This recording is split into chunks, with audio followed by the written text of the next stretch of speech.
Sebagaimana perkataan Imam Syafi'i rahimahullahu taala, anna lil aqli haddan yantahi ilaihi kama anna lil basari haddan yantahi ilaihi. Hal itu ada batasan yang dia tidak bisa melebihinya, sebagaimana pandangan juga ada batasan yang tidak bisa dilebihi daripada pandangan tersebut. Bismillahirrahmanirrahim. Assalamualaikum warahmatullahi wabarakatuh.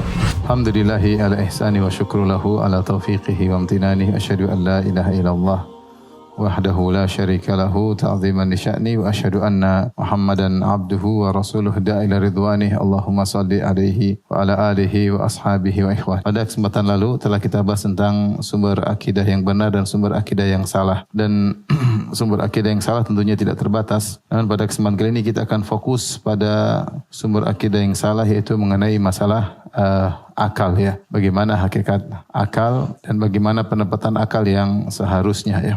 Untuk masalah akal, maka ada secara umum ada tiga model. Itu pertama, menurut Ahlus Sunnah, yaitu akal ditempatkan pada tempatnya, ya, di mana sebagaimana perkataan Imam Syafi'i rahimahullahu taala, anna lil aqli haddan yantahi ilaihi kama anna lil basari haddan yantahi ilaihi. Akal itu ada batasan yang dia tidak bisa melebihinya, sebagaimana pandangan juga ada batasan yang tidak bisa dilebihi daripada pandangan tersebut. Oleh karenanya ranah akal ada ranah di luar akal. Jadi Ahlus Sunnah menempatkan akal pada tempatnya.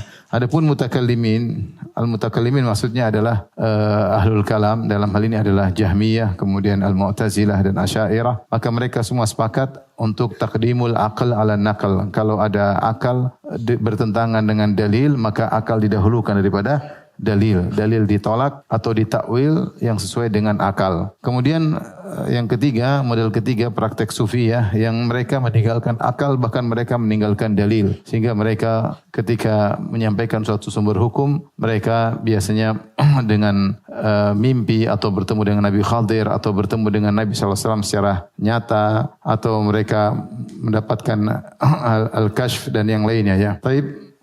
Yang pertama kita singgung adalah akal menurut Ahlus Sunnah wal Jamaah. Bahwa yang pertama, akal ada batas kemampuannya. Akal sebagaimana indera-indera yang lain memiliki keterbatasan. Mata punya keterbatasan. Kalau dilihat di balik tembok, mata sudah tidak bisa melihat. Terlalu kecil, mata juga tidak bisa melihat. Demikian juga kalau gelap, kita juga nggak bisa melihat karena tidak ada cahaya. Nah, sebagaimana juga pendengaran juga ada keterbatasan. Jika frekuensi terlalu tinggi, kita nggak bisa dengar. Jika frekuensi terlalu rendah, juga kita tidak bisa benar. Maka demikian juga akal, sebagaimana perkataan Imam Syafi'i, anna lil aqli haddan yantahi ilaihi. Akal itu ada batasannya dan di sana ada ranahnya. Di luar daripada itu, akal tidak bisa berfikir. Poin yang harus kita tanamkan dalam diri kita, bahwasanya akal itu ada batasannya. Nah, bagaimana metode berfikir akal, ya? Akal itu berfikir dibangun di atas data yang ada dalam yang masuk padanya, ya. Sehingga dengan data tersebut kemudian dia melakukan analogi untuk membandingkan dengan data yang masuk, ya. Dan kalau kita mau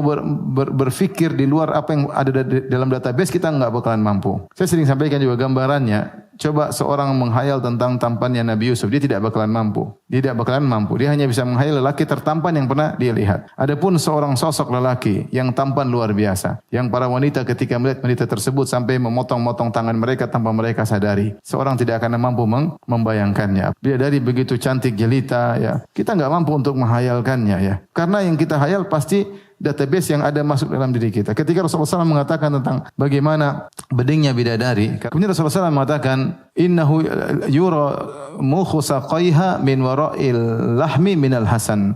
Sumsum betisnya di balik daging karena saking cantiknya. Kalau Rasulullah mengatakan ada sumsum di balik daging, kita disuruh bayangkan wanita cantik, sumsumnya kelihatan. Kita pasti bayangannya gondruwo, setan, gimana?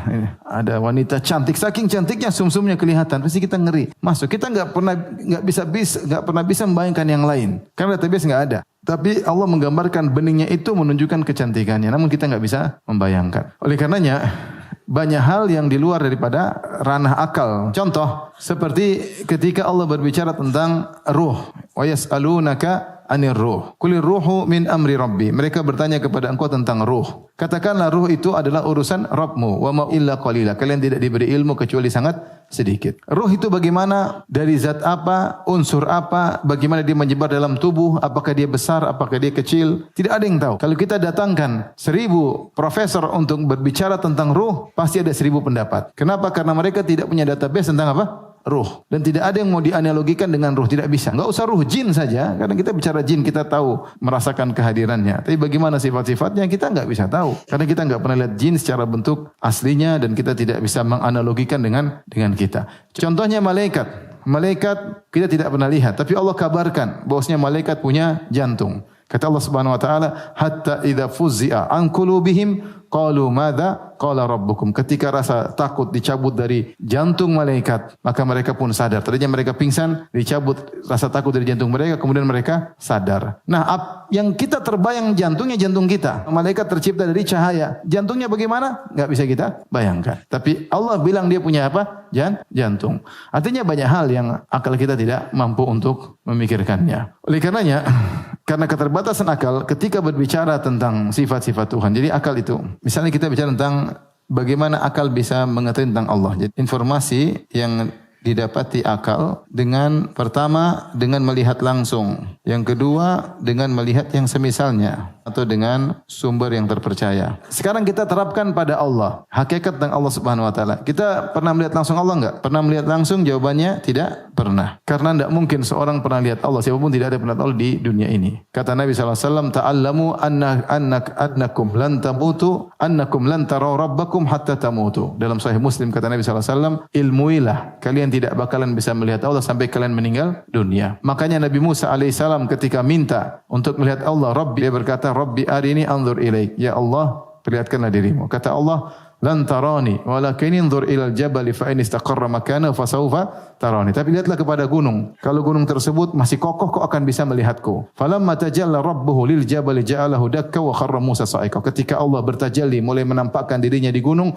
gunung pun hancur dan Musa pun pingsan. Artinya tidak mampu untuk melihat Allah, keterbatasan mata. Makanya Nabi Muhammad SAW ketika Isra Mi'raj dan sudah dekat dengan Allah Subhanahu wa taala, maka beliau ditanya oleh sahabat, hal ra'aita rabbak? Apakah kau lihat Allah ya Rasulullah? Kata Rasulullah SAW, nurun anna arahu. Ada cahaya yang menghalangi. Bagaimana aku bisa melihat Allah Subhanahu wa taala? Jadi sumber informasi dari model pertama terputus. Taib, melihat yang semisalnya juga tidak mungkin karena Allah berfirman, laisa kamitslihi syai'. Tidak ada sesuatu pun yang serupa dengan kita enggak mampu untuk menghayal karena database tidak ada. Yang ada semua makhluk. Adapun Allah Khaliq. Maka yang ada tinggal info dari sumber terpercaya, yaitu dari Al-Quran dan As-Sunnah. Ini saja. Dan kita terima apa yang Allah kabarkan, kita terima. Tidak perlu kita khayalkan, tidak perlu kita tasbihkan. Kita terima, kita paham maknanya. Adapun hakikatnya tidak bakalan kita mengetahuinya. Makanya di antara kaidah Al-Sunnah, qat'ut tama' an idrak hakikatis sifat. Ya. Karena kita harus memutus keinginan untuk mengetahui hakikat sifat Allah, enggak mungkin. Karena pembicaraan tentang sifat adalah far'un anidz zat. Seorang yang ingin tahu sifat-sifat Allah, dia harus tahu zat Allah. Kalau dia tidak tahu zat Allah, dia tidak bakalan mengetahui bagaimana sifat Allah Subhanahu wa taala. Makanya kalau orang tanya, kita bilang Allah punya tangan, terus dia tanya, gimana tangan Allah? Kita bilang, kau tahu enggak zat Allah? Kalau kau enggak tahu, kau enggak bakalan tahu bagaimana tangan Allah Subhanahu wa taala. Sederhana. Oleh karenanya kita tidak mungkin bisa menghayal tentang Allah, kita tidak mungkin bisa menganalogikan tentang Allah karena akal kita terbatas, database tidak ada. Oleh karenanya yang bisa kita lakukan hanya beriman kepada Al-Qur'an dan Sunnah tentang sifat-sifat Allah, dan yang paling tahu tentang dirinya adalah siapa? Allah sendiri. Kenapa orang mengatakan Allah tidak punya tangan, Allah tidak punya wajah? Karena otak dia langsung pakai database manusia. Itu salahnya di situ. Ketika dia bilang Allah punya wajah, dia pakai database yang dia ada dirinya, database tentang manusia, tentang hewan, tentang makhluk. Dia bilang tidak mungkin Allah. Ya kamu salah. Jangan kamu bayangkan seperti itu. Ketika dibicara Allah punya tangan, dia bilang Allah tidak punya tangan. Kenapa? Database tentang apa? Tentang tangan manusia. Kemudian dia menganalogikan, salah. Karena Allah laisa kamitslihi syai'. Sudah kau imani saja. Sebagaimana kita bisa beriman malaikat punya jantung dan tidak sama dengan jantung manusia, ya sudah selesai. Taib. Oleh karenanya, ketika datang seorang kepada Imam Malik, kemudian berkata, Ar-Rahmanu 'alal arsy istawa. Wahai Imam Malik, bukankah Allah berfirman, Allah beristiwa di atas arsy? Kemudian dia berkata, kaifastawa? Bagaimana cara Allah beristiwa? Disitulah Imam Malik kemudian tunduk, kemudian dia berkeringat, kemudian dia marah, kemudian dia berkata, al-istiwa'u ma'lum. Istiwa maknanya kita paham, di atas. Wal kaifu majhul. Bagaimananya tidak ada yang tahu. Wal imanu bihi wajib, beriman tentang Allah beristiwa di atas arsy wajib karena ini informasi dari Allah. Was-su'alu anhu bid'ah, bertanya tentang bagaimananya adalah apa? Bid'ah. Taib, saya kasih contoh tentang istiwa agar kita lebih jelas tentang perkataan Imam Malik tersebut. Tentang lafal istiwa yang artinya di atas. Datang dalam Al-Qur'an, yang pertama terkait Allah di atas arsy. Yang kedua makhluk di atas makhluk. Kemudian juga misalnya Allah berfirman tentang istiwa Nabi Nuh di atas kapal. Kata dalam surat Al-Mu'minun, fa idza stawaita anta wa man ma'aka 'alal fulki. Kata Allah, jika engkau wahai Nuh dan orang-orang bersamamu beristiwa di atas kapal. Bisa kita bayangkan Nuh dan pengikutnya di atas kapal? Bisa. Karena kita tahu Nabi Nuh, kita tahu juga kapal itu mereka menetap di atas kapal. Kita bisa bayangkan. Kemudian contohnya yang ketiga, misalnya kapal di atas gunung. Istiwa kapal di atas gunung, yaitu kapal Nabi Nuh. Kata Allah Subhanahu wa taala, wastawat 'alal judi. Maka kapal Nabi Nuh beristiwa di atas gunung Judi. Ya, kira-kira kita tahu gunung seperti apa, kapal seperti apa, kita bisa bayangkan. Ini semua kita ngerti, kita bisa paham. Kenapa database ada? Kita tahu manusia kayak apa, kita tahu gunung kayak apa, kita tahu kapal kayak apa, kita tahu hewan kayak apa. Sehingga karena kita tahu mana yang di atas, mana yang di bawah, kita bisa bayangkan. Tapi ketika kita bicara Ar-Rahmanu 'alal arsy istawa, zat Allah kita tidak tahu. Kemudian juga atas arsy kita enggak tahu.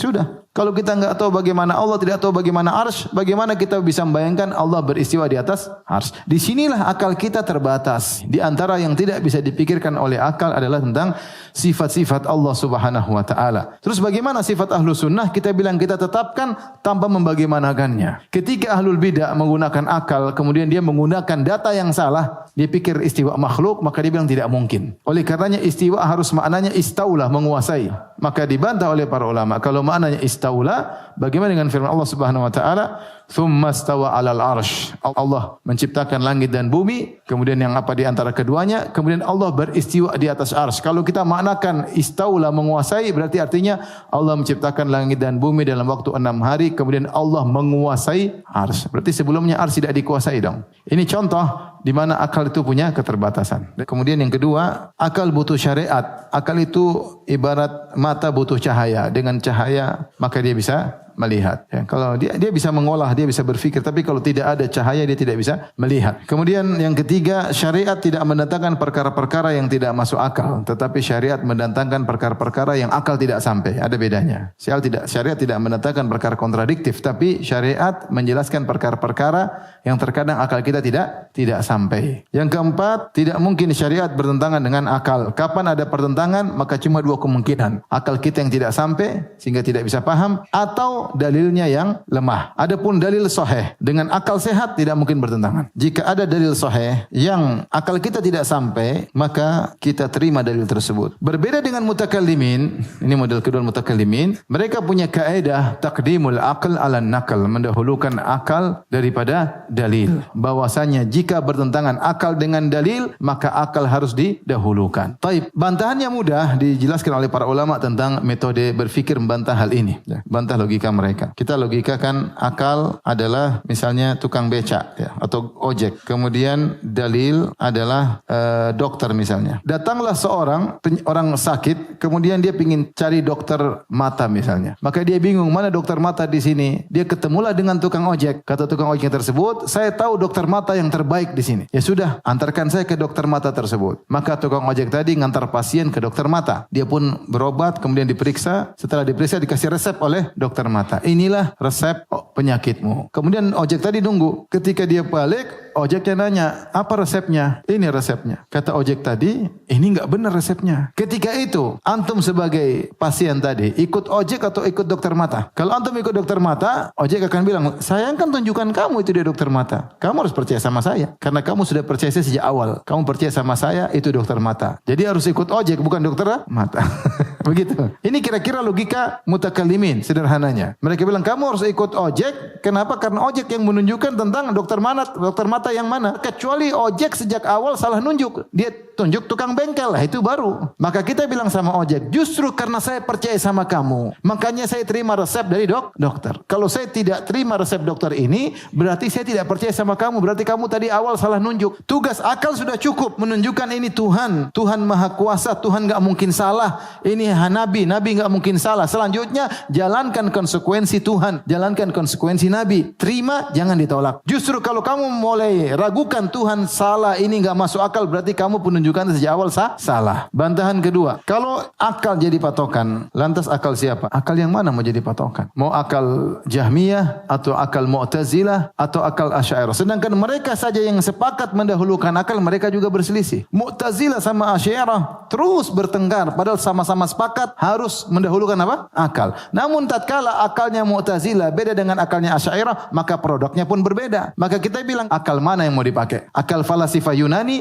ataukah akal falasifah Ibnu Sina dan Al-Farabi, ataukah akal Mu'tazilah Al-Qadhi Abdul Jabbar dan yang lainnya, ataukah akal Asy'ariyah? Ini 4 mazhab yang berbeda semua tentang sifat-sifat Allah. Mau akal yang mana? Kamu bilang Allah tidak punya tangan, menurut kamu tidak masuk akal, menurut kita masuk akal, tapi tangan Allah tidak manusia. Apa masalahnya? Kamu bilang Allah tidak mungkin punya tangan. Kenapa tidak mungkin punya tangan? Karena kalau Allah punya tangan, berarti Allah tangannya, itu kan database yang kamu gunakan, database manusia, paham? Kalau kita mungkin Allah punya tangan tidak seperti tangan manusia, selesai urusan. Kenapa tidak mungkin? Kalau menggunakan akal-akal, nanti kita kalah dengan akal ateis yang mengatakan Tuhan tidak mungkin ada, karena akal mereka mengatakan Tuhan tidak ada. Terus mau akal siapa mau dipakai? Ada Al-Quran Sunnah dibuang. Kata Al-Imam Malik, ya laita syi'ri bi ayyi aqlin yuzanul kitabu wa sunnah. Katakan kepadaku, dengan akal siapa kita mau menimbang Al-Quran dan Sunnah? Al-Quran dan Sunnah harusnya barometer akal manusia, bukan akal manusia menjadikan barometer bagi Al-Quran dan Sunnah. Al-Quran Sunnah yang memfilter akal manusia, bukan akal memfilter Al-Quran dan Sunnah. Baik, berikutnya yang keempat, jika kita benarkan kaidah ini, maka mengantarkan rusak akidah dan syariat. Saya contohkan Ibnu Sina saja. Bagaimana dia menggunakan logika dia sehingga dia menolak syariat. Sederhana. Contoh, dalam risalah Al-Atwahiyah, dia bilang begini, hari kiamat yang dibagikan cuma ruh. Yang dibagikan cuma apa? Ruh. Kenapa jasad tidak bisa? Dia bilang kalau jasad enggak masuk akal. Kenapa tidak masuk akal? Karena kalau jasad yang mana? Yang masih kecil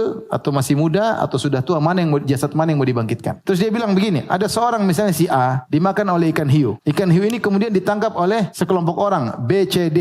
3 orang B, C, D ini kemudian makan ikan hiu. Yang dalam ikan hiu tadi ada daging si A. Maka daging si A berpindah kepada B, C, dan D. Kalau Allah bangkitkan dengan jasad, ada jasad yang sharing bareng, jasadnya si A. Kalau diambil jasad A, nanti B, C, D berkurang. Dia pakai logika dia. Makanya kalau kita komitmen dengan ini, bahaya. Akan banyak syariat yang dibuang dan akan banyak akidah yang dirusak. Yang terakhir tentang sufiyah ya. Mereka meninggalkan akal dan dalil. Ini kita bicara tentang sufiyah yang secara umum mereka punya pendalilan al-mukasyafat ya dan semisalnya. Maka mereka berlawanan dengan mutakalimin. Kalau mutakalimin mendewakan akal, kalau mereka bahkan tidak usah pakai akal. Makanya benar perkataan Imam Syafi'i rahimahullah taala, man tasawwafa awalan nahar falam ya'ti alaihi adh-dhuhr illa wa yasiru ahmaq. Atau kama qala, siapa yang belajar tasawuf di pagi hari, maka belum datang zuhur kecuali dia sudah jadi orang dungu. Lihat perkataan mereka di antaranya, berkata Daud Al-Kabir, dia berkata, la taqna qad bisami'tu wa rawaitu bal syahidtu wa ra'aitu. Jangan kau percaya sama periwayatan. Sami'tu wa rawaitu, sami'tu wa rawaitu. Itu hadis yang sami'tu akhbarani haddatsani. Tapi percayalah kepada syahidtu wa ra'aitu. Aku melihat, aku menyaksikan. Maksudnya mukasyafah. Adapun rawaitu, sami'tu jangan percaya. Oleh karenanya mereka punya cara dapat ilmu macam-macam di luar daripada apa yang kita pelajari dari Al-Qur'an dan Sunnah. Di antaranya contohnya apa? Satu, ngaku ketemu Nabi di alam sadar. Ketemu Nabi yaqzah. Yaqzah itu seperti berkata Muhammad Al-Arabi At-Tijani, ra'aituhu sallallahu alaihi wasallam bi aini ra'si fi alamil hissi. Aku melihat Rasulullah langsung dengan mataku di alam nyata. Kemudian apa ma yatba'uha min al-akhdhi anhu wa su'alihi amma ya'ridu wa musyawaratu fil amr wa nahwi dzalik. Kata dia, saya pun diskusi sama dia, ngobrol diskusi sama Nabi sallallahu alaihi wasallam. Repot ya. Lebih hebat dari sahabat. Nabi meninggal saja tidak pernah datang menemui siapa? Sahabat. Abu Bakar, Umar, Ali, Utsman, semua meninggal tidak pernah ketemu Nabi lagi. Padahal betul banyak permasalahan yang mereka hadapi. Mereka diskusikan. Kenapa mereka tidak panggil Nabi kemudian diskusi?